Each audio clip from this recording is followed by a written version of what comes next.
Alright, welcome to the Highly Addictive Podcast. Tonight, I'm Mike. And this is Josh.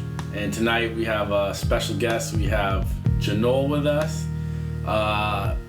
He's probably, I think he's like our guest that so far that's had the most clean time. And definitely, you got about 7 years now. 7 years. Yeah.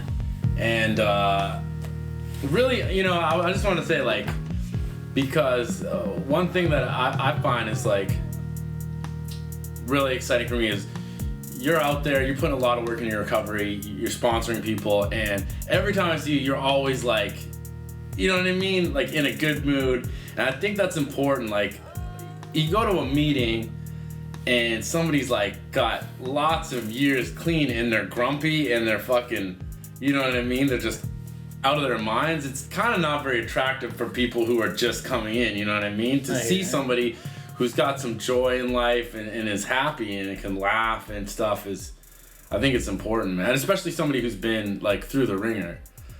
Yeah, it's just, I don't know, like, it wasn't like that in the very beginning, you know what I mean? Like, right. Sure, I was angry, sure, I went on my own story, you know what I mean? Like, everything was about me at the time, right? Yeah. But as soon as I think going through some of the things that I went through in the early years of recovery, like, it sort of changed my way of thinking, you know, and the way I look at things today, you know, and I don't know, it's helped me a lot. Like, I don't want to waste my time staying angry, you know, because it's there's no point to that at all, you know, so I try to stay at a level pace and like live life today, you know, so yeah. I don't know. Yeah, I can totally concur with like what you're saying, Mike, because like you're like one of these guys that ever since even when I came in, like I like even when you just said you had like 7 years, like in my head it like doesn't even really register. It's like your peace and serenity or whatever like is so much further beyond like that amount of clean time. Like I was like, oh, it's like probably like 15, 16 years. Like, you know what I mean? Like, yeah. And like to think like when I came in, like you had less time than I have now is just like, oh fuck, man, I'm fucking up, you know? Yeah, like, but sometimes I feel like I have fucking 30 days, you know what I mean? I could have those fucking days where it's just like, I don't have that serenity. I don't have that fucking way of thinking, right? Like sometimes I just react to things, right? And those are the things that come up for like anybody, I think, in whether in recovery, whether a person that's not in recovery, right? It's just like I could have those off days, you know. And not every day is like fucking great, right? Like, yeah.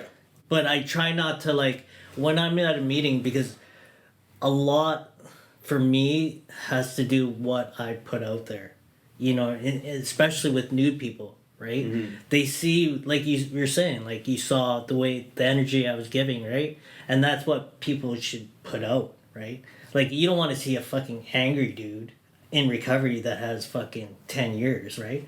Then I'm thinking, like, I don't want to be in recovery. Like that guy's fucking angry and he's got fucking 10, 20 years, right? Yeah, and when you're new and you're like, I don't even know if I'm gonna make it the month. Yeah, exactly. You're like, what's the end game here? Yeah, I don't, you know what I mean? Like, you have to put out that, I think, that good vibe in front of, like, new guys, right? Or even some guys that are just have a year or whatever, 60 days or whatever it is, right?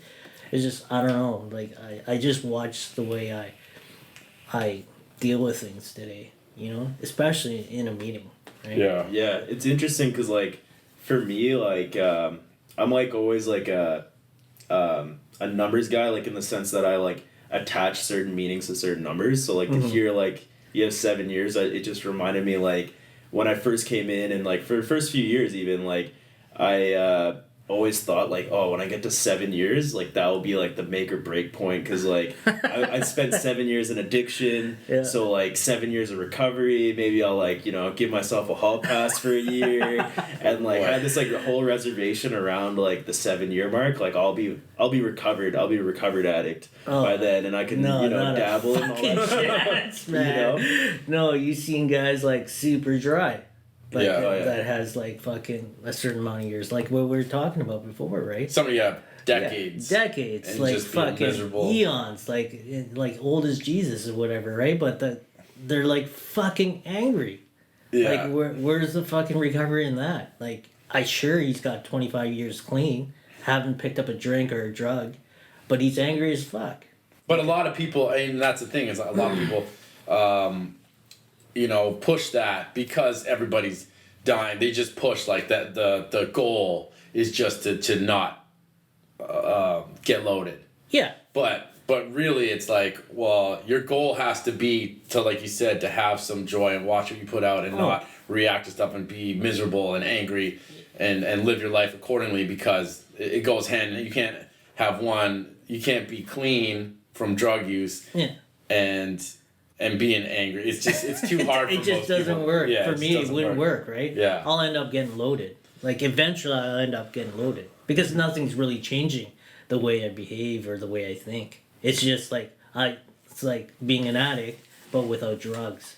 You know what I mean? Yeah. Like, a using addict. Without drugs, right? How long were you out there before you found the rooms, or before you had this clean time? Because you did. I found the rooms when I was 32. Yeah, but then you were clean since then, or no? I've ended up going through like a certain amount of treatment centers, and did my first treatment when I was 32, and then I ended up staying clean for the first time in my life about 18 months. And that was great. When I was clean for that first time, like I followed all the things, right, that are suggested in the rooms and stuff like that. But then I start building this ego, and I'm thinking to myself, I got this, fucking no one can tell me I'm like, you can't change. I didn't want to change certain things, the way I behave or the way I thought, right? Yeah. I thought it's all right to change a little bit to get by and stay clean and this and that, but it's not the case, right?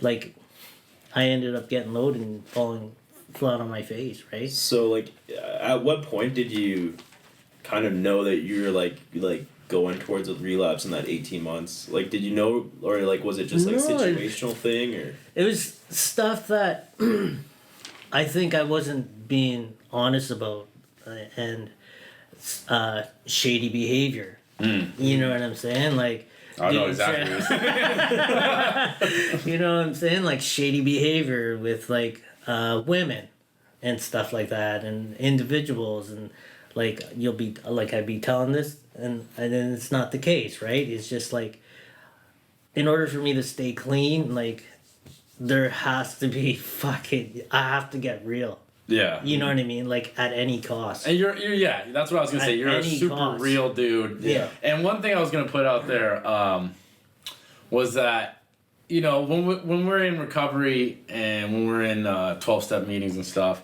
I think it is really important that we focus on the similarities. Sure. That people have the same, what they call a spiritual malady and stuff like that. But at the same time, it's if I'm really not doing well, and then I hear somebody trying to be I was drinking so much I almost lost the house. You're like, motherfucker, Yeah. No. So, I just want to be because you've been through some pretty hardcore shit. Yeah. And I think that means a lot to people when they can see you being what you've been through and being where you're at now. Sure, I've been living on the streets, in my addiction, in and out of jail, didn't have a diamond in my pocket, and just hungry, didn't change my socks for 6-7 months. You know what I mean? Stuff like that. It was just but I didn't really give a fuck. You know what I'm saying? Because the way I thought, it was I'm a hopeless cause, you might as well just throw me away. I didn't think there was a possibility to even stay, to get clean, But then when certain things started happening and things were getting put in front of me, I couldn't really fucking look past it anymore. You know what I mean? At a point where I was sitting in jail, I think you probably heard this before, I started to look around and look at the people that were coming inside of this inside his jail, right?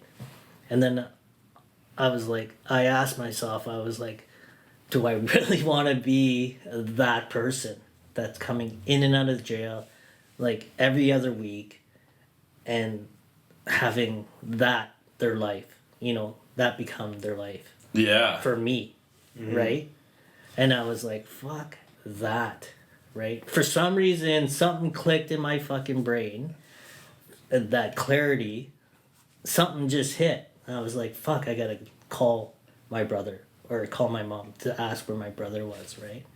And that's when it started my recovery, right?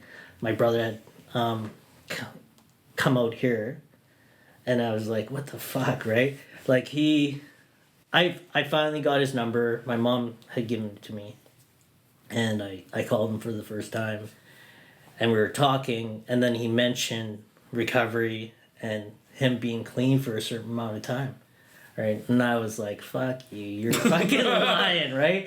This, like, if you knew us when we were in addiction, like, there was no possible way this motherfucker was gonna, like, get clean at all.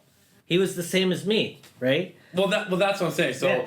we're putting the cart before the horse here, because obviously, to get to a point where you're like, do I really want to be this person who's getting in and out of jail? It's like that doesn't that happens over a period of time. Sure. And so like that's kind of what I guess got you to the point where like that was where you were ready to stop. Yeah. And start making a change in your life. So kind of what was the process for you? Like, can you tell us a little bit about your story of like of how you got into addiction? And, it was, I don't know, with anything, like, as a kid, like, I thought, because I wasn't like the coolest kid in fucking class, you know what I mean? I was more of a jokester and stuff. So the way I had to fit in was like to do crazy things, right? Try different things, like whatever they were fucking smoking, I was smoking. So that's how I started to fit in this cooler crowd, right? And then things started getting introduced to me that I started liking more and more, and it just progressed from there, right? Like, it didn't become progressive until later on in my life, right? Like, I didn't become addicted, until later, like probably in my late teens, actually, when it started to become like a serious problem. now, did you see it as No, you didn't. No. So what point where you're like, okay, you're starting to realize like, okay, I'm a bit fucked. Like, was there a point where you're like, it's just when we cleared out my mom's house. We had pretty much stolen everything in my parents' house, from my sister's room, from my fucking younger brother's room. Like, even we stole the fucking washer and dryer. You know what I mean? Like, shit like that. Like, that got fucking, like, I was like, this is a fucking problem. And then finally getting kicked out of my parents' house, right? And that was like all like late teens. Late teens. wow. Oh, shit. And then from there, kind of like, It just you were, progressed. because I remember you brother, like, you were robbing banks and shit. Yeah. We had borrowed my mom's fucking car. Both of us didn't have a fucking license. Was it like the minivan? Or? No, it was the Pontiac Sunfire, man. Like, You might be able to get away. Yeah. like, we were doing that shit. Or my brother had actually, the first time I ever fucking did a bank was when my brother had just gotten out of joint. And we were about to get kicked out of this place that I was renting. And we didn't have fucking anything to eat. We didn't have anything to pay the rent for, you know?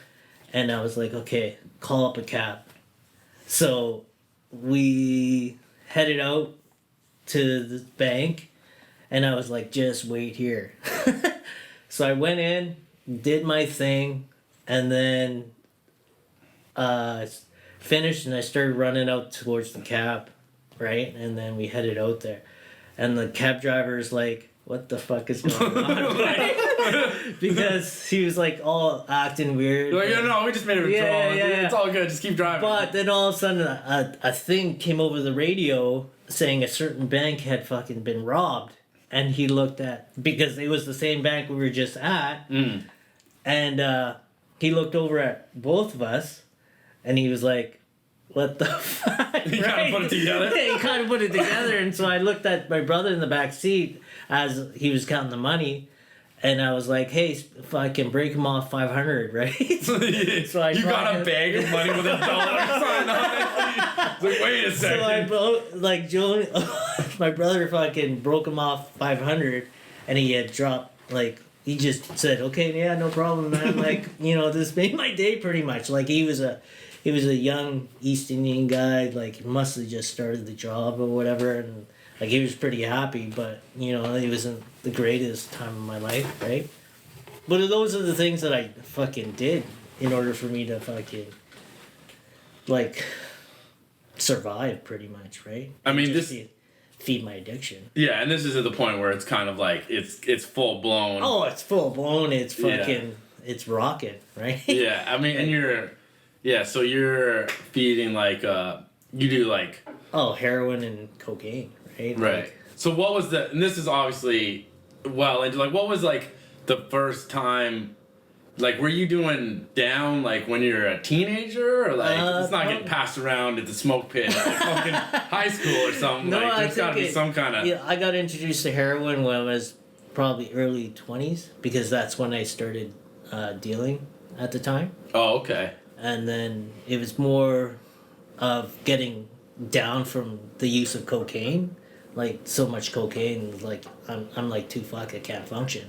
So heroin was a thing for me to level out and think somewhat normal. You know what I mean?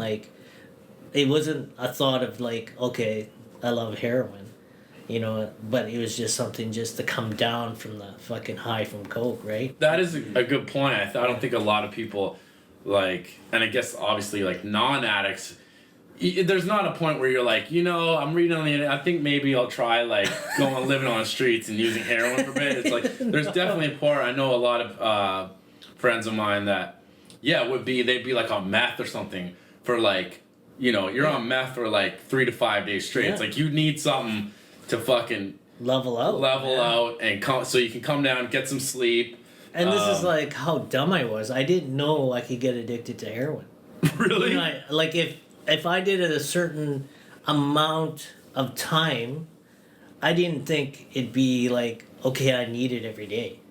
You know what I mean? Wow. I felt some of the side effects, I was getting clammy, I was my eyes were watering, my nose was watering, and I was whatever, right? And I didn't put two to two together until I did it again, right? And I was I'm feeling much better. The eyes watering is gone, my nose ain't, I'm not shitting, you know what I mean? All of that stuff was gone. So I just didn't get it until I seriously was into heroin and I wanted to get off. And then you realized... I realized how bad it was, the withdrawal. Did you ever have to kick in the joint, or... Yeah, a lot of times, man. It was brutal, man. Going in there, fine, because I was high. Yeah. And then, having to fucking deal with withdrawal, a heroin withdrawal. Shitting my pants, I can't, not sleeping for a couple weeks. For a couple weeks? Yeah, man. A couple weeks of normal sleep. Until after that, it started to become normal again. I was... I could sleep maybe 4 or 5 hours. Yeah. After a couple weeks. After a couple Holy weeks. fuck! Yeah, that would make you a little bit irritable. Yeah. It's I'm not the nicest guy when you come off heroin. Yeah, I guess man. Sally would start bugging you. Yeah. Well, you might have to try to have his mouth open. Yeah. I tried not to have anyone in my cell when I was fucking withdrawing, but it was tough, man. Damn. With robbing a bank, just to go back on that, that first time, what do you do? How do you even know what to do? Because I mean, just say in case in the future. No, I'm just saying there's the Hollywood version of masking up with the fucking the big plan or whatever. Hollywood version. I've gotten the idea because I was in the joint before. And some guy was the easiest thing to do is to rob a bank. And I was like, shut the fuck up. And he's like, yeah, it's easy. You just go in there, write down what you want, the amount, or whatever, and say, this is a robbery, and they have to do it. They are trained to do what's written on that note because they don't want to be fucking shot, right? Yeah. So you didn't go in there with like a no, man. Like if I went in there with a fucking Uzi, you wouldn't be seeing me here today. You know what I mean? Yeah, like, fair enough. I actually knew a guy that did that, and he was retarded. He was in, last year uni, about to graduate, and had this great idea to rob the bank. Yeah.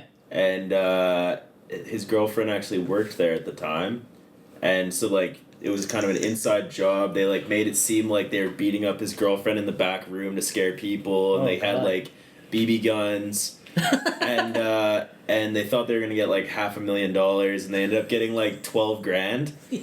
All got caught, and he got 5.5 years, and his girlfriend got deported back to fucking Israel, and fucking his other buddies got 5 years because they just pled guilty, whereas he tried to say that they coerced him and shit, and he was on house arrest for 3 years, just did 3 years, now he's on probation, and it's he did this 8 years ago, and he's still in the fucking system and just fucked his whole life up. Yeah. And he got his degree, but it's not worth shit now.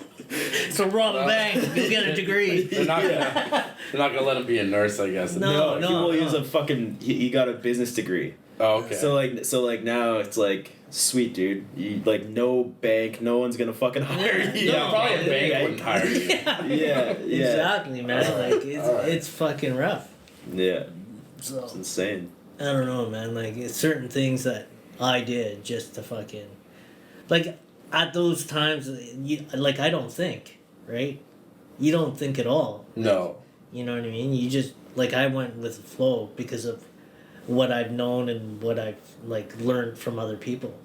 You know what I'm saying? This is what they do. This is when I'm gonna do it. Right? It's just whatever.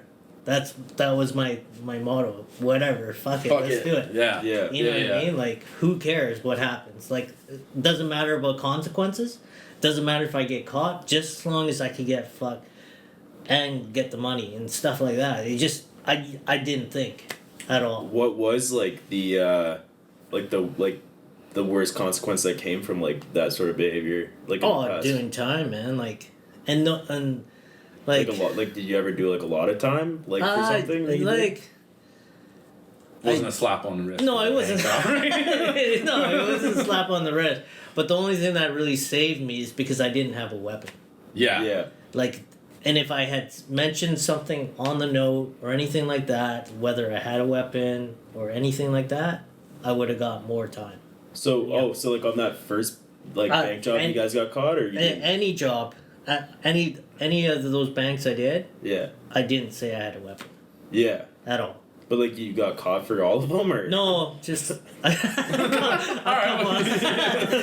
Yeah. You know what it is. He's paid his debt to society. No, for chill, man. Why are you harping on Daryl like that? We got a plant. We got him, guys. Come in. Yeah. We got him. He's already admitted to everything. Yeah. Shit. Let's move in. Sorry. No, it's fine. No, I didn't mean to turn into an interrogation. That's too funny, man. But yeah, I don't know. I did things just because, you know what I mean? And it wasn't I didn't have the slightest clue of what was going to happen to me, or, I didn't really care. That was because that's what you're kind of talking about. You just had this fuck it mode. Yeah. Going. Don't care, man. It did, and it kind of I guess obviously it just develops, I guess, from just wanting to have fun to just being shit's getting a little bit unmanageable, but fuck it, kind of. Yeah, but you don't look like with anyone who's been in addiction, they don't look at it being unmanageable. Yeah. You know what I'm saying? They think it's just the way things are. Yeah. That's the way it's gonna be. That's where one of these things where I was rolling my eyes in class the other day, because I'm taking criminology in university, right? And they're talking about this criminal justice reform that they're trying to push to change the laws so they're more easily comprehensible for people like normal people as opposed to like lawyers, right? Because if you like open up the criminal code, even like in third year crim, I'm like reading it like I don't even know what the fuck they're saying here, right? It's good if you want to go to sleep. But it's like it's not like if they fucking make it in a picture book format that like people that are like in like dire straits, like Jonolle's saying, are gonna be like, oh, I could go to jail for fucking 3 years. For robbing a bank? Really? I'm not supposed to rob a bank. I'm not gonna do it anymore. You know what I mean? Like No, people are on that thought process when they're doing a lot of this. But yeah, I mean, it wouldn't have if your drug dealer could give you a pamphlet on the fucking on the things that were gonna happen. Here are the risks, you know. There's the risk This is associated the with risk taking if you heroin. fucking do heroin or Right. cocaine or Just whatever. sign on this line so I don't have any liability. This is the disclaimer. Like, but I'm gonna sell you drugs still. It's all good. Don't worry. Yeah. Yeah, yeah. I don't know, man. Like, Well, I think that's part of the problem when like the intellectual or like political side of this issue like kind of gets into it, because it's like there's a logical kind of fallacy of thinking that everyone's acting in a logical manner when they're doing these sorts of things, or when they're getting on drugs, or when they're continuing like drug use to the point that they're like on the street and stuff. It's like, oh, why doesn't this guy just fucking get clean and like sort his shit out or whatever? Or like, like why doesn't he use these programs that are in place? And it's like that's not even going through people's heads. Yeah. You know what I mean? I Like, wasn't even thinking that, man. Like, the thing is, like, my dad, when I first got clean, I had gone back to the mainland and finally went to go visit him and stuff like that. And he was like, oh, why didn't you reach out to me? Like, and stuff like that. Why didn't you just put it down? Like, why couldn't you just put it down and not use? It's like, And then I'm it wouldn't be addiction. I'd be a normie, right? Yeah. You know what I mean? If I could do that. But as soon as, like, certain things, like, that I tried and stuck with it, like, that was, like, fucking go time, right? Like, Yeah. I couldn't put it down. No matter what was put in front of me. Like, my parents, like, my brother, my sister, like, anything. Yeah. Like, nothing that's been put in front of me that I could stop using drugs at So, all. well, okay, so before you start cleaning out your parents' house and robbing banks, stuff like, what point was it like getting highs? There must have been a point before that where it changed from like you're having fun to like you're into that fuck it mode, but it starts getting less fun, or I don't know. It was just a progression. Like everything, like with anything, it gradually progressed into something more serious, right? Like I think for maybe you and you as well, it was like, sure, it turned out to be fun in the very beginning. It was like drinking on the weekends with your buddies and stuff like that, and just like hanging out with friends and doing whatever. But a time when certain things got put in front of my face that I really liked, like cocaine, like that went on a different level. yeah, You know what I mean? Like that shit changed the whole game.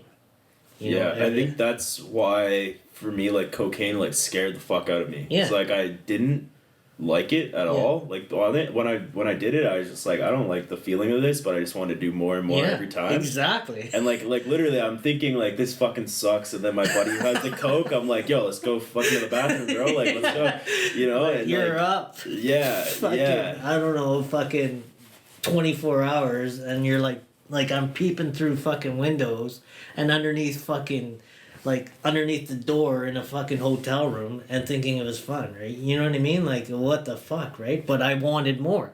yeah, Yeah. You know what I mean? Like you're saying. Yeah, and like laughing about it at fucking Denny's later or whatever, right? Exactly. And Yeah. it just, and the thing just started over again. Like after I got like a couple days rest or whatever it was, it just ramped up again. Like from drinking until doing coke until fucking all hours of the night or whatever it is, or the next day or the next day or the next day. Like it was just a nonstop fucking thing.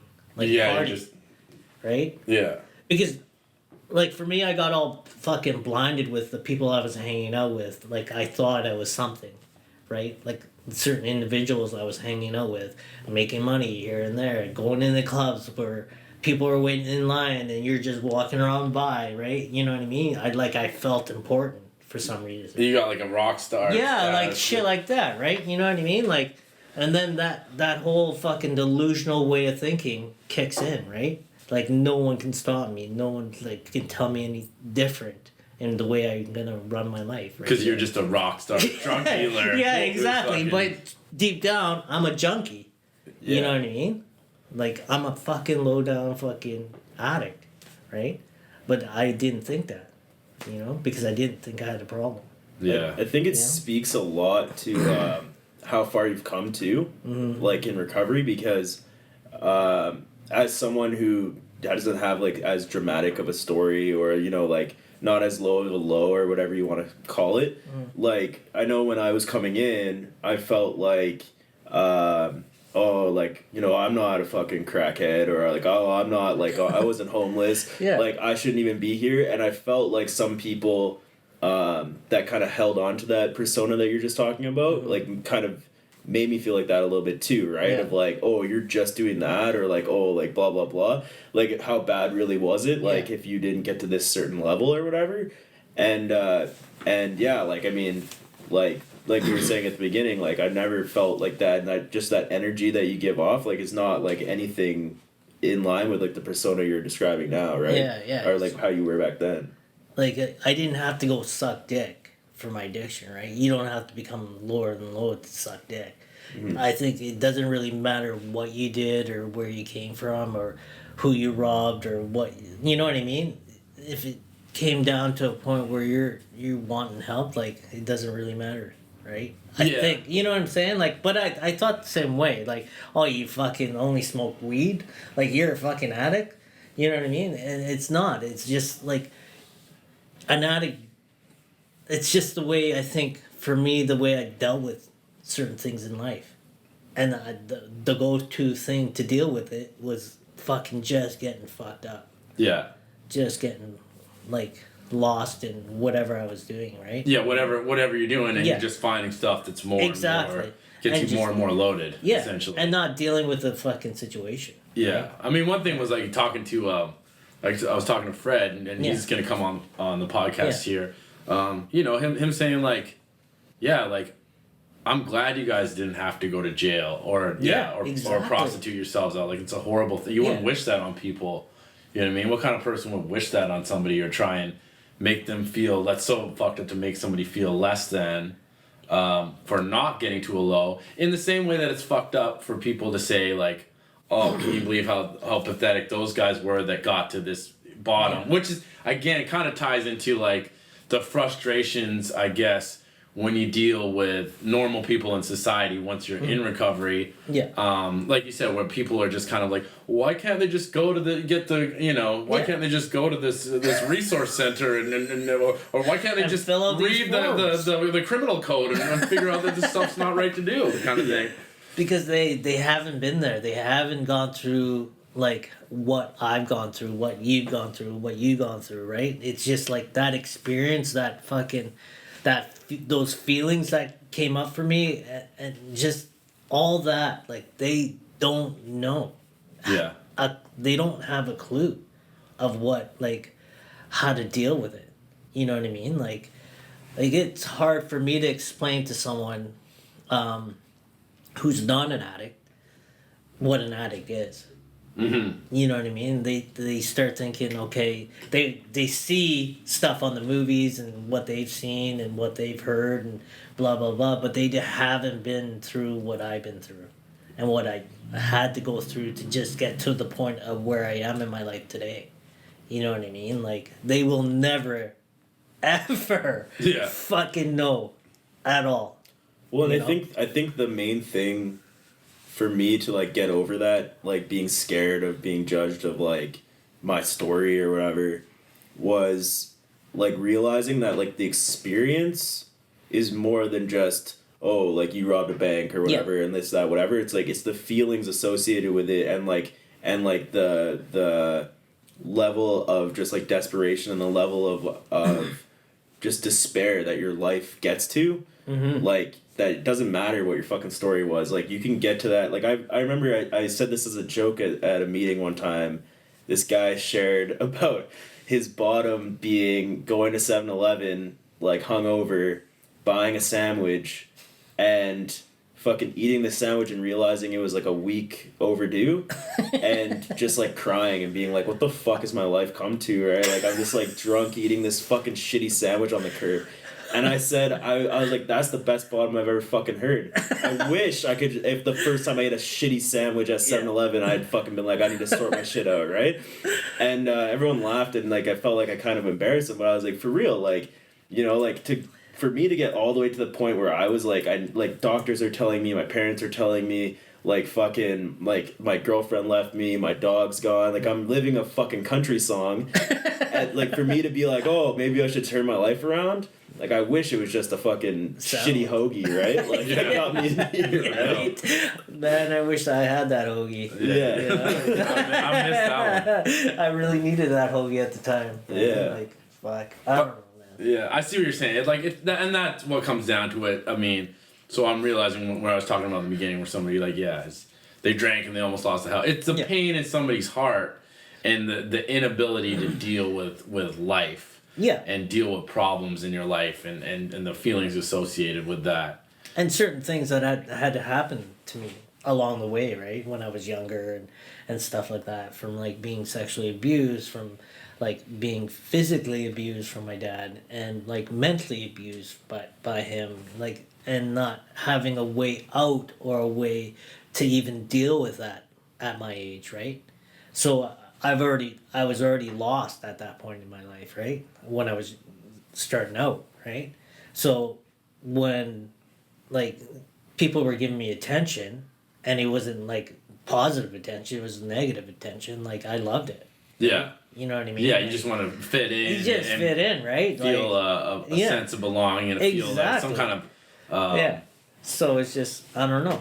Feeling adequate and shit. Yeah. No, I get that, man. Like, literally from grade 3 to like 9, I was in the office every single day. Like, always stupid shit. Like, and you loved it. Oh, I loved it, yeah. You know? I could definitely identify with being the class clown and want to see attention for sure. For sure. Yeah. It just feeds the ego, right? It's just like, I'm a badass. Yeah. And it's all negative, right? Yeah. And and harboring resentments about, you know, like the school's against me. Exactly. My parents are assholes. Yeah, fuck them. I'm not even that bad. Yeah, exactly, man. Yeah. Like, it's hard, you know? But it's like you were talking about, we were talking about earlier, and it kind of goes back into that's just, I think, a hard thing for addicts, whether they're once, even being in recovery, even having 7 years, 20 years, like dealing with normal people who don't get it. It's hard to because they're not looking at their insecurities. They're not looking at their own, what we call defects of character, which are basically just negative personality traits that make situations, whether it's with your girlfriend, whether it's at work or something, it's just tough to deal with because, the quote unquote normal people, they aren't looking at their own motivations and their own fears and insecurities that are driving those negative behaviors and shit. I think because we have these tools that are in front of us when we get into the program, right? It's just like we have a way to look at ourselves, right? We're more aware of our behavior. Like if I'm on point, right? Yeah. If my recovery's in front of me. If I'm not, then I'm not looking at shit. But if it is, I have a way to look at my behavior, own my shit, and deal with it in a very healthy way, right? With, I think, normal people, with normies, as we're talking about, I don't think they have that sort of, those tools, you know what I mean? Those things that we have, I guess, and it's hard for a normal person to look at themselves. Yeah. At their part in certain things or whatever it is, right?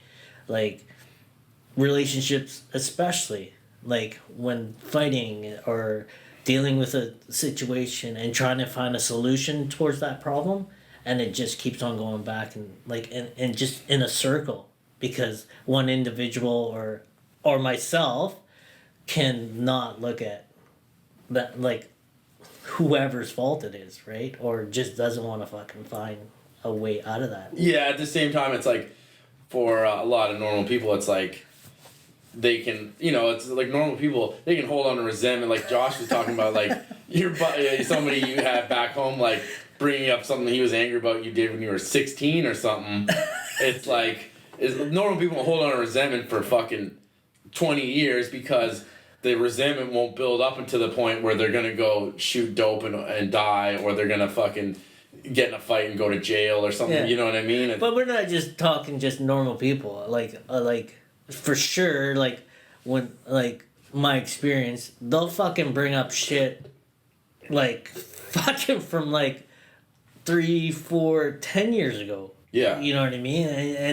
And then I'll have trouble trying to remember what I did back then. You know what I mean? It's just like, what the fuck? Like, let it go. Like, but normal people, or even addicts, do that. Like, when I was dating a woman in recovery, mm-hmm. she just throws shit in my face.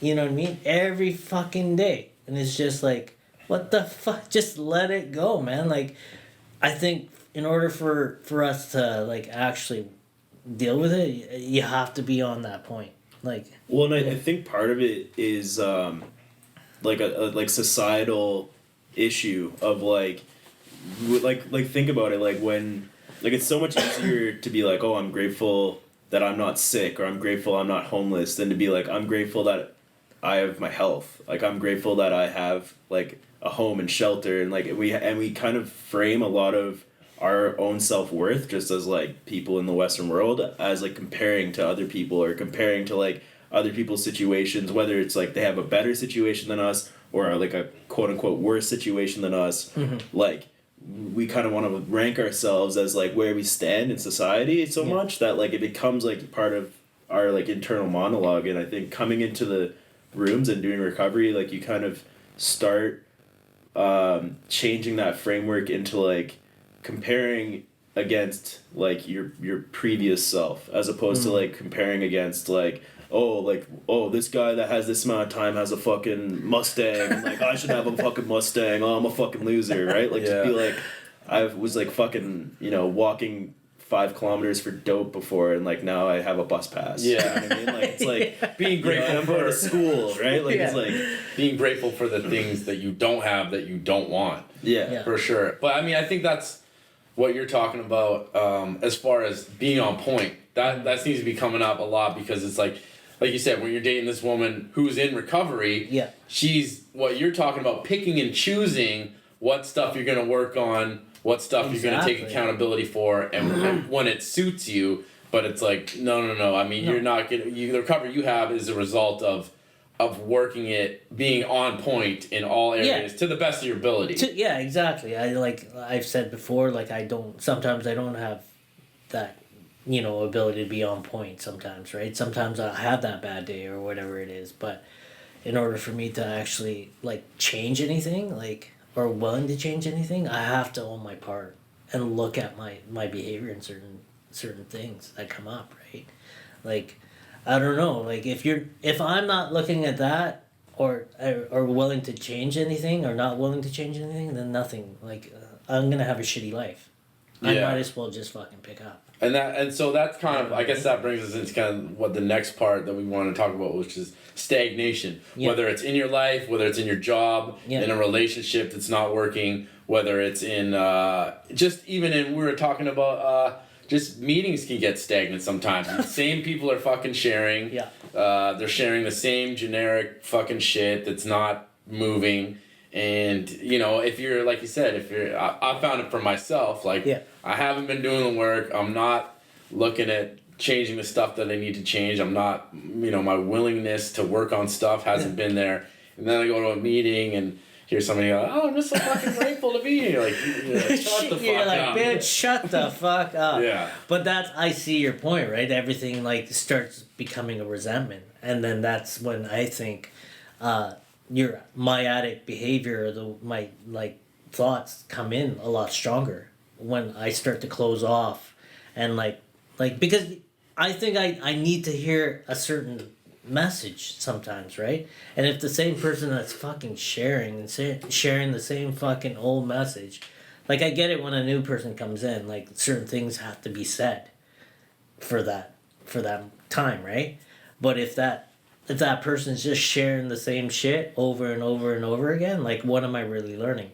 how's that person dealing with their life and real life situations, and getting through it without picking up. Because that's what you're supposed to be like. Yeah, you're trying to like tell me your life experience, tell me how you're getting through it, and tell me how you're fucking staying clean. Yes, that's exactly. I mean, well, that's one thing we were talking about Daniela about. It's like that's. Yeah. I mean, sometimes you need to share where you're at, and then you give newcomers a grace period because they're just they're super raw, they're struggling. Oh, they'll fucking say anything. You know what I mean? I get it, but fucking, I need to hear that. Sometimes I need to hear that shit, like fucking what a newcomer says, and like remembering back how crazy I was back then, right? Yeah. And like realizing where I'm at and where they're at. You know what I'm saying? Like they're like I'm right here and they're like down here when they're starting off, right? And the way of thinking is not the way it's like the way I'm thinking. That kind of emotional response. I remember that was a big. I remember struggling, and I went to Daniela's cake. Yeah. And it was the same kind of thing. It was like a bunch of people sharing some generic bullshit up until the point where like her mom got up, and her mom's like just crying for so happy she is that she doesn't have to live that way, and that was like really touching to me, and I was like, oh shit, like damn, dude, like that's what I needed to hear. Exactly, that reminds me what it's about. You know what I'm saying? Seeing that parent get up, and seeing the change in that her daughter, and like seeing it actually work in her life. Yeah. And that hits home all the time for me, right? It's just like all that damage that I created, and seeing my parents look at me differently. You know, it's fucking the greatest feeling to have, right? Like, you know the program's working. Yeah, and your recovery's on point. Like exactly. It's always and now you have it, like, because you had a poor, because I guess with your brother there, where he's, like, in recovery, and that's how you kind of got into recovery, was through talking to your brother? Through my brother, right? Like, he actually introduced me, or he actually came and picked me up when I was in jail, because I got sentenced to a conditional sentence out here on the island, right? And he picked me up, got me into treatment, and started my path in recovery, right? It was, I don't know, it's something that I'll never forget. Like, it was crazy. Like, thinking, I remember walking down that fucking road with him and wanting to go back to the mainland because I left a pair of shoes in jail that had crack in it still. Oh, fuck. That I stashed away and wanted to get back there. And I was giving him all these excuses wanting to get back there because I knew I had some crack left. And I was like, he's like, what are you talking about? Shut the fuck up. And just like, you're going to treatment tomorrow. Like, like, this is it for you. And I was like, oh, no, let's go back and get my clothes, right? Yeah. I don't really want these shoes. You don't understand how important these shoes are to me right now. I still have money at the jail and clothes, like all these excuses, right? Like, that's the way I thought, right? It's just, I wasn't thinking at all. Like, before you came into recovery, like, did you, like, and you found out, like, your brother was in recovery, did you, like, harbor any resentment towards that, like, at all? Or, like, kind of be like, oh, like you said, you felt like it was kind of bullshit, but... Yeah, well, I think at that time, like, I think I was ready, like, to actually give this a shot, you know? Like, I actually thought, okay, if he can do it, like, he changed the way I thought, right? Like, if he can do it, like, because I knew how he was. And when I seen him, he had this different, and different energy that he was giving, right? Like, it wasn't him, but it was him. He wasn't giving off I'm going to go exactly. laundry machine energy. Exactly. That kind of energy. It was like a fucking weird, like, energy that I've never ever seen before. Right? Yeah. So I was thinking something's changed. Like, something has changed for him right now because he's doing this. Yeah. So I thought, like, for myself, I had a good shot. If he could do it, I could do it. And this is at a point where you're you like you're saying, you're like, I don't want to be this guy going in and out of jail anymore. I'm like fucking living on the street, like, you know what I mean? I hadn't changed my underwear for like fucking 8 months, or my socks, or hadn't showered, like like if my you know what I mean, like I didn't give a fuck, but like if he can do it, I can do, right? No like, doubt. So then you get into treatment. So maybe like that should be our next point, is talking about being new, stuff that maybe like is trials and tribulations, stuff that, you know, might be stuff to avoid. Because like you said, I guess relapse is a part of your story. Sure. And I mean, I think we all have some not ideal behaviors when we come, right? Oh, like, fuck, man. Like, like when I first got in, like, no one tells you about how to deal with, like, women. You know what I mean? Yeah. How you should fucking behave, or how to, like, even interact. I didn't even know how to really interact with fucking women, right? How do you date? How do you ask them to go for coffee? Anything. It was like pretty much Netflix and chill, right? It's just like, you know what I mean? That's how, like, no one taught me how to do that shit, right? It's just like, because my dad didn't teach me how to, like, whatever, right? Yeah. You know, how to, like, treat women, like, stuff like that. I've learned all that through fucking, like, from my experience in the program, right? Yeah, and talking to... Yeah, other people, other individuals that had time. You know, and like the same sort of situation that I was going through, right? And had better, I think that's our template. Like the people when we get into recovery, when we get into a 12-step program, the people who are doing well, that we want to be doing well, like they are. We want the functional, healthy relationships that they have. Man. Like, you know. But what's interesting is that, and this kind of ties into like what we were talking with Danielle and Christine about. It's what's interesting for me I was talking to another somebody I'm close to, and she was saying that it's kind of hard because you're coming into the program, and it's almost like men and women have two different narratives when it comes to like I mean, I don't know what your experience was like with your sponsor, but with my sponsor, it was kind of like, okay, like obviously you're clean, you're struggling, like you want to go get laid.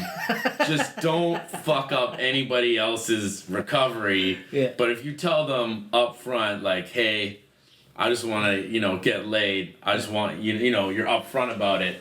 That's kind of chill. Whereas like, I think a lot of women feel like they've been where they've been at, and a lot that seems to be like a common thread throughout women's stories in recovery is like they go through trauma. A lot of them end up like selling themselves, prostituting themselves, and for a lot of women, I think their sponsors are like, you need to stay out of fucking any kind of relationship. Go have casual sex. Don't get into a relationship. Period. Work on yourself and work through these traumas so that you don't relapse. Because that's a huge part. It keeps happening. We all know people who have gotten into a relationship too early and fucking relapsed because it didn't work out. And we know people who have gotten involved with somebody who was vulnerable and not ready to get into a relationship. He still was really raw and needed to do a lot of work on themselves.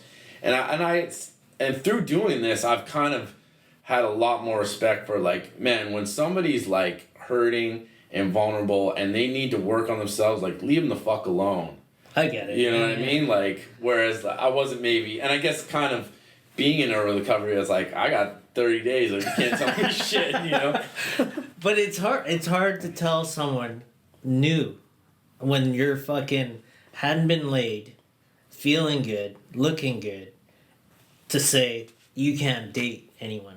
Yeah. You know what I mean? It's just like your mom or dad telling you not to do something. You're gonna go do it. You're gonna fucking do it, That's right? what I said at Edgewood. Like, they asked me to come share to the inpatients, and I said, like, no matter what good idea you think you have now, sitting here with 30 days, someone's done it, someone's failed, and, like, when the counselors are telling you not to do it, like, they've seen it happen. Like, I haven't heard anything new from a guy with 30 days, some great idea, or this relationship's gonna work, it's different. Yeah. I haven't heard something new, and I've only been at it for 4 years. Like, these counselors know what the fuck's going on, man. Like, listen to them, right? Like, you're gonna do it, man. It doesn't matter. Like, you're gonna, like, I did it. like I was in my first treatment center, and I dated the practicum student. Like, you know what I mean? Like, as soon as I got out, my counselor was telling me not to, whatever, right? It was a bad idea, but I didn't get loaded over it, right? It's something that I think, how are you going to figure it out? Like, how was I going to figure out whether or not, like, how to deal with women? Well, yeah, some people are going to do it. Exactly. And for some people, it might work out. Sure. For most people, it probably won't because they don't know what the fuck they're doing. and it's just, it's statistically, we've seen. Sure, man. Anecdotally, we've seen, like, hundreds of people but not work out for it. how was I going to actually learn how to do things properly? Yeah. In a very, like, right way, right? And I needed to do it. I needed to experience it. Don't get me wrong, like, I went out there, got laid, whatever. Yeah, you know that's what I mean? Like, you put yourself out there. Yeah. You know what I mean? And, like, okay, everybody has choice. Yeah. It's not like I fucking have this Jedi fucking mind trick, like, whatever. Like, you could say no, right? Yeah, exactly. Yeah, right? Like, well, I think that's because, like, predatory behavior has been coming up a lot. Oh, about, definitely. Like, guys getting with girls in early recovery, like guys, both of them in early recovery getting together being considered predatory or something. Yeah. And I've just been going back to the point of like everyone's adults. Everyone's making decisions. Exactly. It's not like a wolf and lamb complex where it's just like, oh, these like guys with 60 days are just hopping on girls with 30. And you know don't get me wrong, man. It's not just fucking dudes that are fucking doing this. Oh, yeah, exactly. You know what I'm saying? Like, I get it. Like, a lot of fucking guys get that label, right? But there's certain fucking women that, like, you know what I mean, are doing the same sort of behavior. They're sick, too. Yes. You know what I'm saying? Like, we're not just the sick ones.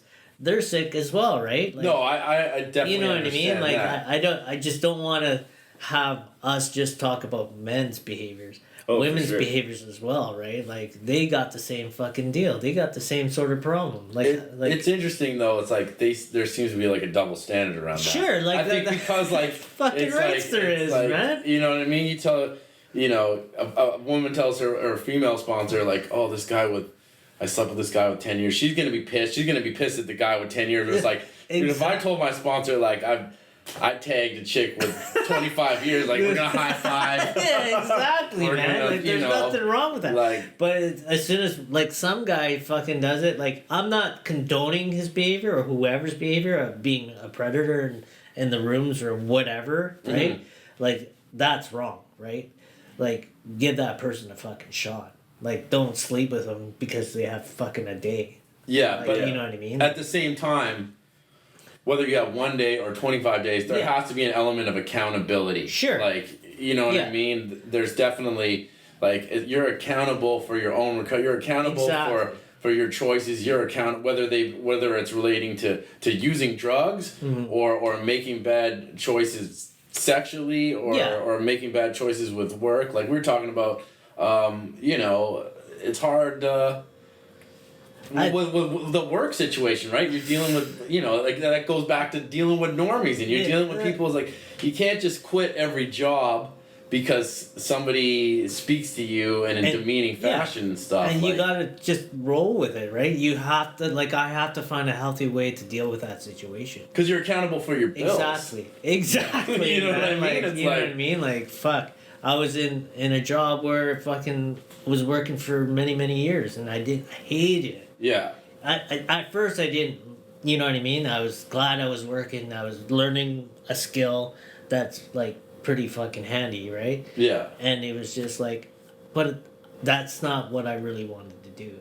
Right? Yeah. You know what I'm saying? Like, I knew deep down inside, this is not what I fucking want to do. Like, get up, fucking... It seemed like a grind every day. It is a grind, bro. When you talk about framing... Like, it was a grind, I was telling you about, like, because that's why, like, a big part of, like, I could give it off to you, man, because I definitely couldn't have done that shit in early recovery. Mm-hmm. I fucking, like I was telling you, I did framing for a week and a half. You're working at a running pace. Yeah. People are yelling at you. They're construction guys, so they're assholes, most of them. And, with the second week in, I waited till there was nobody around.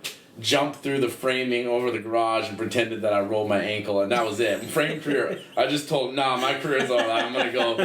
Like, this is too much like hard work. Like, hang up the jersey. That's man, it. Put the hammer on the wall. It's over. When I started making a certain amount of money, like I got used to that. So, like leaving a job, it means like I'm not gonna eat. I'm not gonna pay my bills. You know what I mean? Like I get stuck in that job.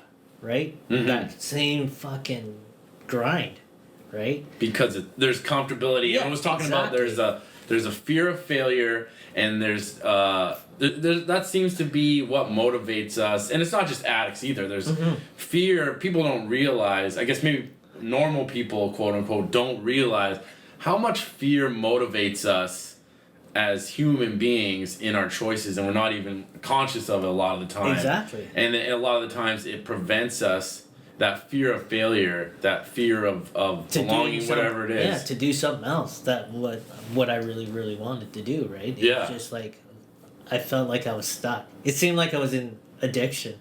Yeah, it is. You just, like, I get stuck in that same routine, same grind, waking up at 5:30 in the morning, driving fucking couple hours to work, fucking working my ass off, getting treated shittily. Yeah, you know what I mean? Like, people aren't talking to you like fucking like really, really nice. They're not being too spiritual. Yeah, they're not. No one's spiritual in a construction fucking site, right? Like, and dealing with that, like, and in recovery, and not wanting to fucking kill him or stab him, right? Yeah. Because you got to throw in the spiritual principles. Sometimes, like, you know what I mean? Those spiritual principles are tossed right out.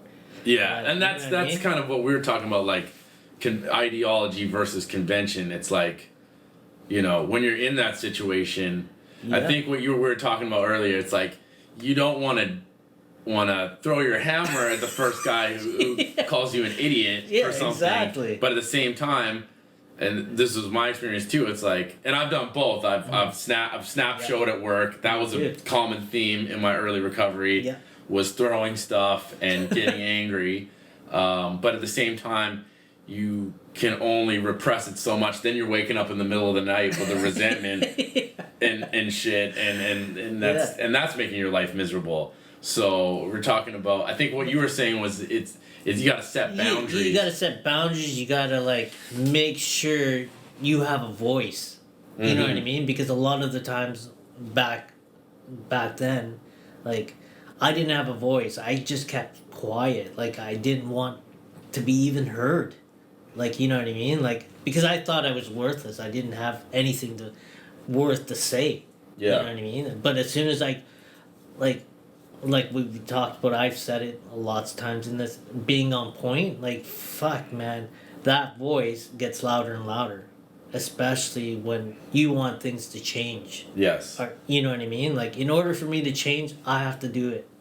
Like, you know, and tell that person, whoever's treating me bad or saying things to me, I have to speak up and say, look, man, like, this ain't right. Like, either we change this or I just fucking walk. And I think that's an underrated skill set that needs to be addressed more. And, like, because again, I haven't been in treatment, so I don't know what they're teaching people in treatment centers, but setting boundaries is like one of the most important forms of self-care that you can do. You know what I mean? It's up there with hitting enough meetings or getting enough sleep. Like, in life, you have to be able to set boundaries, and it's hard to navigate whether you're being pushed around too much or whether you're just kind of being difficult and you need to, you know, be a little more agreeable and stuff. Even with, you know, with authority figures, because a lot of us addicts, like, we're not crazy about authority figures. You're not gonna meet a lot of addicts that are pro Blue Lives Matter kind of, you know what I mean? We're not naturally inclined to being succubuses for authority figures or whatever the word would be. Well, that's how I actually ended up getting fired from my job, like, when I was in addiction, was not knowing how to set up a boundary, or, like, not even having a voice for myself, right? Like, I'd spent, like, 4 months in the psych ward, like, prior to going back to work in the summer. And I was working at this job doing landscaping, and the project manager came on the site, right? And he's like the boss of like 10 foremen, and then like the 500 guys under those foremen. Like he's like pretty high up there in the company, and I'm on all these fucking like anti-psychotics and like mood stabilizers, and I'm moving like a fucking snail, and he's just like, McDuffie, why the fuck are you going so slow? These fucking Mexicans are running like 3 fucking like things a sod in the time you do 1. And he's up in my face, and I just turn on it, and like perfect opportunity that I could have been like, I'm on this and this, and like I have a mental health issue, and like I need like some support around it, maybe put me on some like lighter duties or whatever till I figure this out. And I literally just turn around and I'm just like, no. And I just walked away, and he fucking fired me the next day, right? Because I didn't know what to fucking say. I was so put on the spot, and I didn't want to tell him about like my mental health stuff, and I didn't want to like have a voice for myself. And then I had this huge resentment against the guy, like, oh, what an asshole, he knew I was in the hospital, blah blah blah blah blah. But it's just like there's no understanding of addiction or mental health for that matter, like. Especially like in these construction jobs where it's just like, look, we'll get some other guy that'll fucking lay the sod fast enough, right? Yeah, and they're not gonna have, and that's the thing. And even like I said, even when you are up in front about it, a lot of people aren't gonna have the same. That was kind of the problem we were talking about. Like a lot of normies don't have the same because they haven't been through it. They might not have the same empathy levels. No, it's hard to. Well, that's why I was scared. I was scared to even say anything, right? Yeah. And I just remember just going over it. Like, the whole weekend I didn't... Because they keep firing me right before the long weekend. And I didn't tell my parents until Monday when I didn't go to work. Or Tuesday when I didn't go to work. And just thinking, like, so much, like, oh, fuck, I should have told them, like, this. And, like, I could have said that. And you're, like, in the shower, like, fucking replaying it. Like, fucking being like, look, man, like, this is exactly why. And you're just like, fuck, why did I not see that? Yeah. And it's just like, but I'm just not just talking about jobs to find your voice. You just in like a relationship, whether it's like with a your family member or your parents or whoever, right?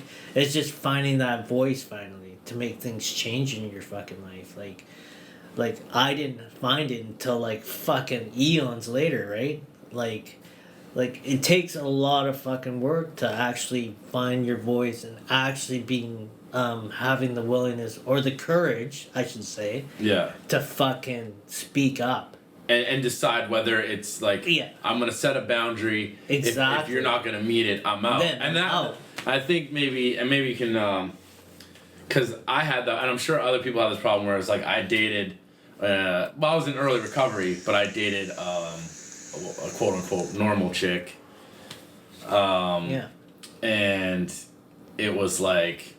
It's hard when you're in a relationship with somebody who isn't necessarily having the same kind of self-awareness about their negative. Not that I had, like 30 days in. It is. I'm not. It's hard, man. Yeah. It's hard to like find that voice even in that relationship. Like the relationship that I'm in right now, right? Like it's been, I think, about 3 years, right? But I get used to what's going on. I get comfortable, right? Yeah. So sometimes I don't want to fucking hear it. Sometimes you know what I mean? It's hard to find a voice when you get comfortable with that person. Mm-hmm. You don't want to look at your part or her part or whatever, right? It's like, I don't know, setting a boundary with that person, it's fucking hard. Yeah. I have trouble with it today. Right? Yeah, myself included. Like, it's hard to... I mean, sometimes, like you said, you just have to kind of accept, like, this is this person's personality, this is what traits about them... I'm not saying accept it, but, like, have some sort of fucking... how do you fucking... agree, like, I don't know, like a compromise, right? Yeah. Of some sort, right? I get it, right? They don't have the ability that I have to see my part or her part or whatever, right? Or sometimes it's just stuff that's, I mean, like for me, like something that is just like like when it comes to sleeping in the same bed with my girlfriend, like and any girlfriend, it's like I'm a light sleeper, and if I wake up and she's snort, like, it's fucking on, dude. You know what I mean? Like, it's like, yo, you're snoring. Yeah. And I know it's not the right, you know what I mean? But it's just like, that's where yeah, it's an ongoing thing. It's an ongoing defect on my part. Like, it's not that they snore, like, whatever. Like, so with any relationship that I have, whether it's a girlfriend or a friend, like, there's work. Yeah. All the time, man. True enough. Nothing is gonna be perfect. Like, yeah, I think that's one of the things that's been scaring me about getting out there and, like, trying to get into a relationship again. Because, like, the last few years just been, like, super insecure. And, like, just the way the last relationship I had in addiction, like, kind of ended was just, like, overwhelming, right? And, like you're saying, getting comfortable with someone. We'd been together for, like, 5 years when then we broke up and all that. And living together and all that sort of stuff. And, like, I don't know, like, I think about it now, and it's like we had all these lofty goals for, like, 5-year plan kind of thing, like, where we're gonna be, but, like, day to day, there was just, like, no communication, no, like, boundaries set, huge resentments on both sides, and then, like, it was just, like, rather than, like, voice those and, like, try to, like, get over them, it was just, like, act out in, like, aggressive or, like, mean ways against the other person or passive aggressive ways against the other person, and it just, like, evolved into this point that it was like we were just like really two pissed off roommates that like had sex and slept in the same bed, right? Yeah. Like, it was so you're married. yeah. Pretty much. Like it was not good, man. It was not good. But it's tough, man. Like anything with recovery or like, it's tough. Yeah. As long as I think I want to like look at certain things, like it's always work, man. Yeah, I think that was what I was gonna bring up. It's work. Yeah. And ultimately, it's the same kind of thing. It's that fear of failure, fear of not being enough, your insecurities. But at the end of the day, and that was kind of, I got to a point where, and I think probably a lot of guys, if they get to that, level of maturity, it's like we get to a point where it's just like all of these one night stands. Mm-hmm. And just using people is just so unfulfilling. And if you have any kind of a conscience, you're not going to feel good about it when they get hurt or ultimately when you get hurt. That it's just like... Reality is, if like that certain individual is doing that, it's like addiction. Yeah, much, it is. Right? Yeah. It's gratification. Instant gratification. And that's what we got from doing coke, heroin, or whatever drug you were doing, or whatever I was doing, right? Yeah. Instant gratification. And as soon as that fucking thing is gone, that same old feeling, the same old thoughts come back. Yeah. Right? Yeah, exactly. It's just, you're not using drugs, you're just using fucking women. Using a skin-covered bag of dope. Skin-covered bag of dope. Fuck yeah. That's what it is, man. Like, truth is, right? Like, but if you're not willing to change that, like, fuck. Yeah. You're fucked. You're eventually gonna get loaded. Yeah, and that's what we're talking about. If you stagnate, if you're not working on yourself, and a lot of I was talking to a woman who's got and she's got massive recovery. Hopefully, she'll come on the show later. But I mean, been through some of the most horrific trauma you could think of. But she puts in a lot of work into recovery, and with dealing with her trauma, and like she was saying, like you'd be surprised, like how many people don't really want to like you're talking about stay on point and put the fucking work into their recovery and into the areas of their life that they need to put the work into, and they just wanna just get it to a level and then just coast. Exactly. But you just get stagnant and you start moving backwards. Yeah. Ultimately, if you're not growing. And keep on moving backwards. Right? Yeah. It's all right to like take a couple steps back, right, and learn from that. But if you keep on stepping back, you're not learning shit. Yeah. You're not growing. You're not fucking changing. You're just getting closer to a fucking relapse. Exactly. Yeah. And that's what happened to me, right? That's what happened to me too. And like my I didn't relapse, but just like in the year hiatus, I kind of didn't go to meetings. Yeah. And just hanging out with all guys that were doing the same thing, just working, we all have 2 years, we don't have to fucking go to meetings, kind of mentality, right? Yeah. And I remember just getting to a point where I fucking snapped on like my 2 good friends that I hung out with every day, just cut them off completely, didn't talk to them for till one of them I talk to now and hang out with them again after like almost a year and a half, but like just totally like blocked them, was like fuck these guys, like totally isolated myself, got kicked out of my sober house, like just like, and like not for using but just being a fucking asshole. Yeah. And then I ended up being like, hey, I'm not working recovery, you know, like back to one of those like realization points of like, holy shit, like, yeah, I have, you know, whatever amount of days under my belt, but like I'm acting like a fucking guy with 30 days right now. Exactly, like I need to fucking, you know, I only have so much left on this fucking clock that I have banked up to fucking be clean through this any longer, right? Yeah. You can only do so much until you get loaded, right? Like, unless you're a fucking stubborn fuck and dry fuck, But that's like, so miserable. Yeah, that's what I mean. Like, it's so miserable. Like people's pain, and I've seen some people do it right, white knuckle it for months, and they're awful to be around. Like I remember just one friend in particular, and he was dry for 8 months. We're working at a mill where everybody's getting loaded like on the job, and I'm still using it. And we're getting like, we get to work. We put it in the air. You know what I mean? People are doing lines and shit in the bath. Like the boss would sometimes, you get there, you're supposed to be there at 7, and the fucking owner of the mill would show up at 8 because he was still fucking drunk.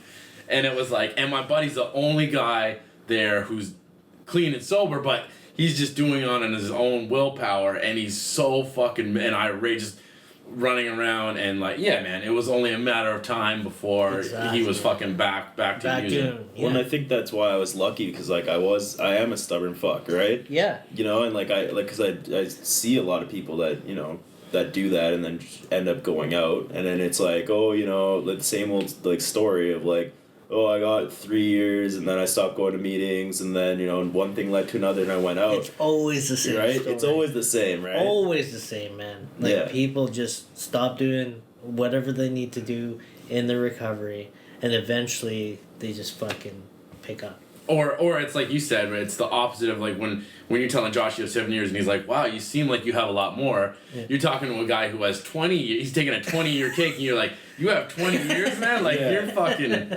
your behavior is you horrible. You haven't even seen him in a meeting, you're like, who the fuck is this guy? He's lashing out, he's acting like a 14-year-old kid and or I'm something. like, who the fuck is this guy? That happened to me once when, like, in my first year, I chaired my home group from, like, year 1 to 2, almost, like, every fucking meeting, right? Like literally there'd be months where I'd been chairing it for fucking 3 months straight and stuff like that. And this guy with like 11 or 12 years or something, like, who I'd never seen ever, like, he said he was gonna be the secretary. So I'm like showing him like, yeah, so like you're gonna have to write like, you know, the people coming back, and like this is how you're gonna do it, and you're like, this is the announcement sheet. He's like, yeah, I know. And then, like, he ended up taking, like, a multiple-year chip and being like, oh, yeah, I got 11 years. And I was like, oh, fuck, I thought he was, like, a newcomer, like, doing some fucking service work. I don't know, man. Some people can just not go to meetings. And I get it. Like, whatever. That's their fucking deal. That's, you know, that's their path. But in order for me to stay clean, I need to do those things. At least just stay connected. Yeah, I think that's a huge part of it. Is you got to have a support group where people in your support group have good recovery. They're working on themselves. They're making some spiritual and personal growth, and like you said, it's about giving off that. When you're around people that are giving off a positive energy, then you wanna be part of that, and they're making you feel part of that because they have compassion for you and stuff. In the same way, when you're around people that are giving you attention for the wrong reasons, they're putting off negative energy, and they're not. And you're not putting work in yourself. You're just kind of feeding the... Like, I didn't get here because of me. I got here because of, like, the people that I have in my life. You know what I mean? Like it's not just me that got me to 7 years. Mm-hmm. Like, I'm not taking the credit for that. Yeah. You know what I mean? Like, people I have in my life got me through certain things that, like, almost got to a point where I ended up picking up. If I didn't have them in my life, man, like, I'd be loaded in jail or dead. Yeah. Right? Like, that's the thing, right? Like, it's very important for people that are, like, coming in or, like, new or whatever, man, is, like, get connected. Yeah. Right? Like... I mean, I think even the, even people like who study it, like scientists and doctors and stuff, are coming to the realization that you know, addiction is not just about the drugs and what they do. It's about a loss of connection with yourself, with other people, meaningful connections, and having just meaning in your life. Yeah.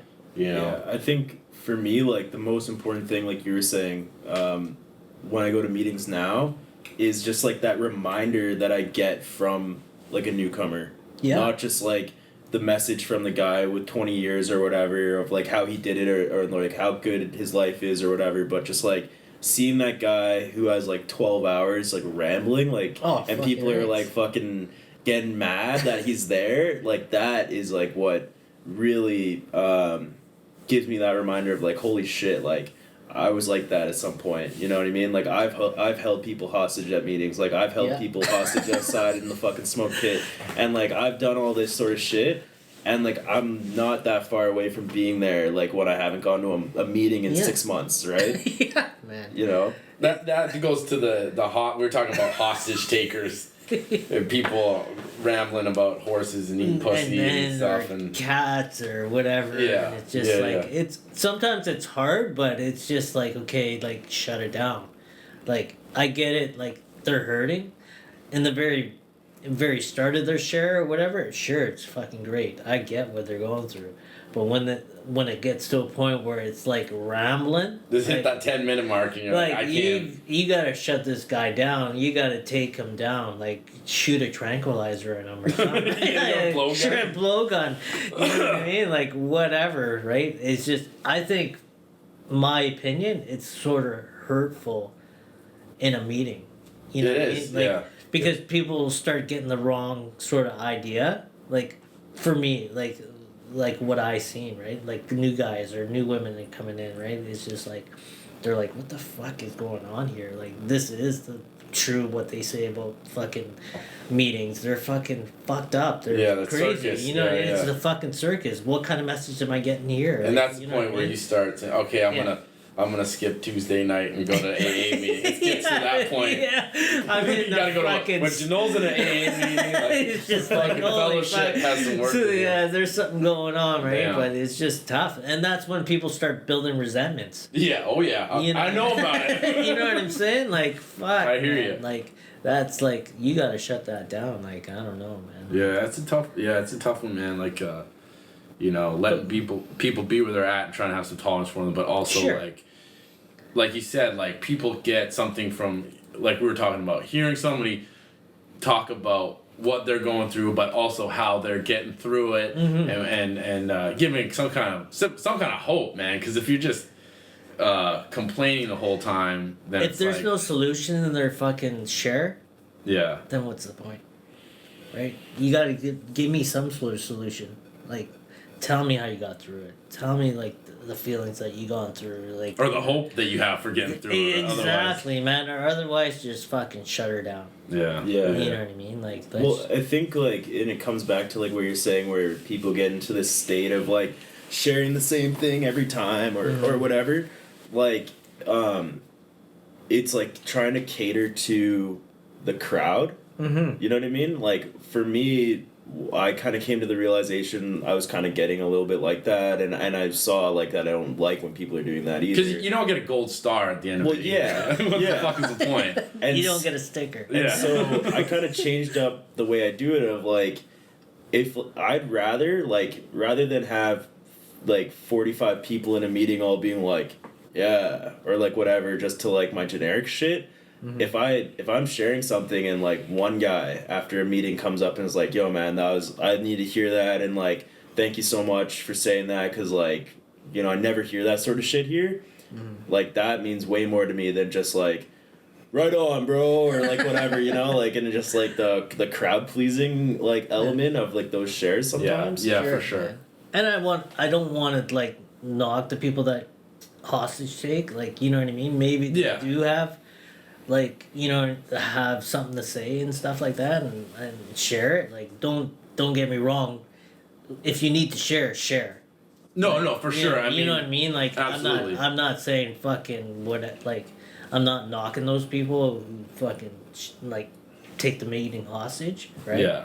I'm just saying, like, let's fucking think before we take or share something that is kind of off fucking topic. Yeah. Like their horse or their fucking cat.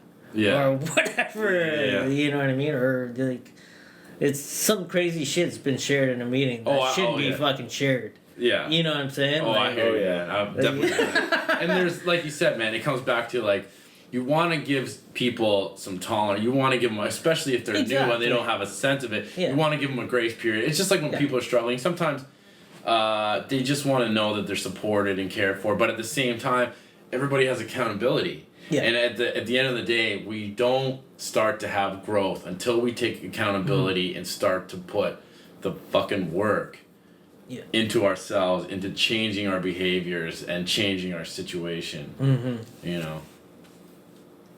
Word. Yeah, man. Like, it's funny. Like, I was thinking about when you were saying, just like the generic share too. Like, I have a buddy of mine who like hates sharing. Like, he'll never share, right? So then we like set up, or we're talking like at the house about just like having like a generic share of just like all the things, just hitting all the boxes, just like, hey, my name's Josh. I'm an addict. Welcome to the newcomers, like all the things that everyone says, and we figured out you could get like 7.5 minutes of just like a total non-share.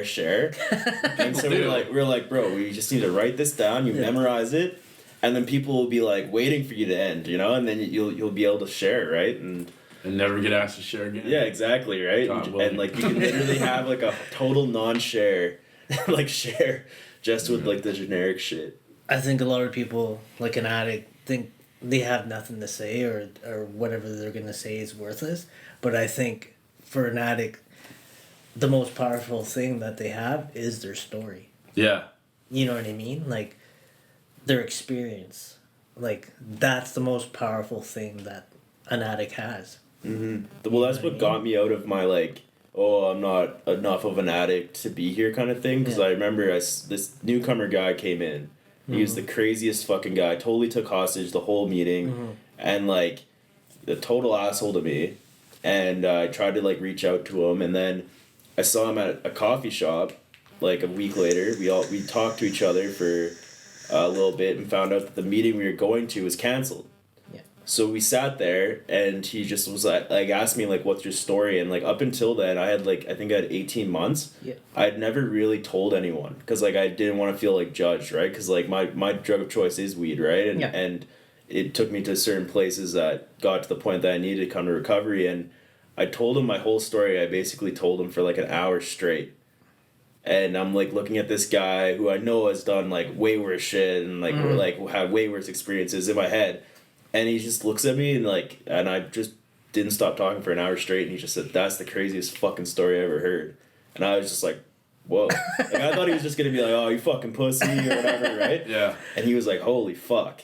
Because that's how we relate to one another. That's that connection. Yeah. That's that connection that we've been missing. Yeah. You know what I mean? When everybody starts to think we're, like, each person's different in a way, right? But as soon as that person shares their story, there's that connection instantly that you have with that person. You see in the meetings when people start sharing and you look around the meeting and people are like nodding and like going, oh yeah, like, you know what I mean? Because they're fucking relating to what he's saying. Yeah, man. They're looking back at their own story and saying, I did the fucking same thing. Yeah, or I was there. Yeah, or even if they didn't do the same thing, it's like they recognize when somebody's sharing about the pain they had in their heart. Yeah. And because and getting we've been there. Yeah. Like, you've been there. Like, it's just like, it's... Well, that's why I don't even say, like, that relapse wasn't part of my story. Like, it's like, at the end of the day, I haven't relapsed since I came into recovery and been in 12-step program, but it's like, I know the feeling of, like, fucking telling people I love that I'm not going to use and fucking doing it, or like, you know, showing up to,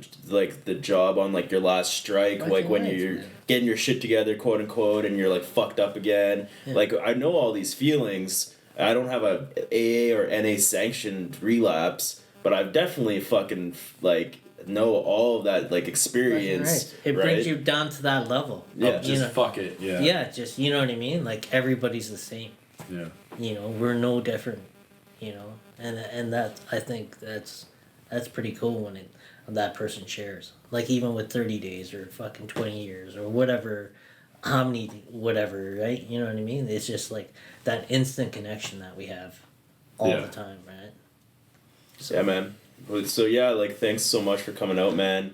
Do you have anything you want to plug? Like, oh, I actually started from working construction. I finally got to doing what I wanted to do is like barbering. So, like I work at Shear Agony. It's located in Terminal Park. It's the Terminal Park Mall in Nanaimo. Yeah. Dude's good. Like I went there on Sunday. He had you know what I mean? He did it all. He's real and clean. Not just me, man. Like all the barbers there. Like we're open Monday to Sunday. Like no, you gotta get seven days a week. You know what I mean? Like open from 9 to 7. Like it's a fucking crazy ass shop. People like all the people there, you know, are fucking great. Like.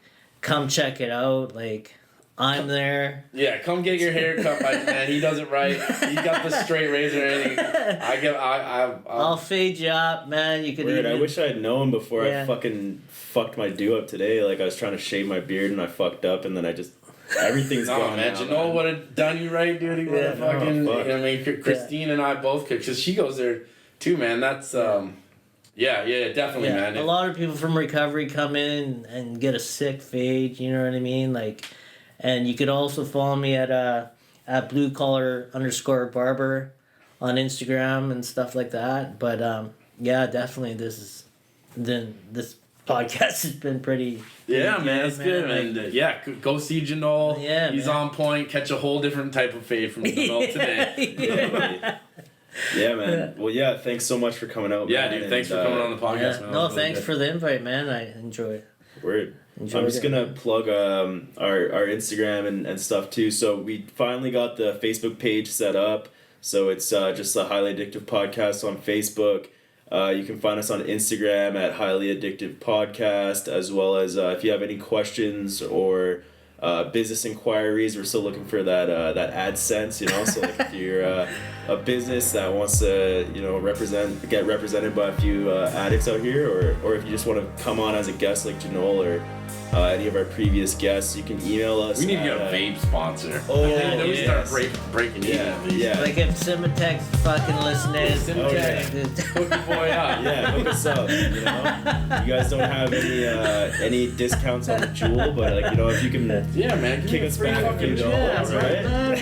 Damn. We're struggling here, man. Yeah. But yeah, no, like if you want to just send us any questions or topics or ideas or critiques or whatever. Even if you want to troll, we'll probably put up with that a little bit. Exactly. Josh will get you, man. He's a troll eater. Yeah, troll master over here. But just email us at highlyaddictivepodcast@gmail. We're gonna also try to set up Skype calls in the future. So if you don't live in Nanaimo or like anywhere in the area, we want to like start getting people's voices in here that you know are like in a. We need that $50. Cimatec. Yeah. The fuck? Yeah, Cimatec, hit us up. Alright. So yeah, that's pretty much all the plugs we got there. And thank you guys so much for listening.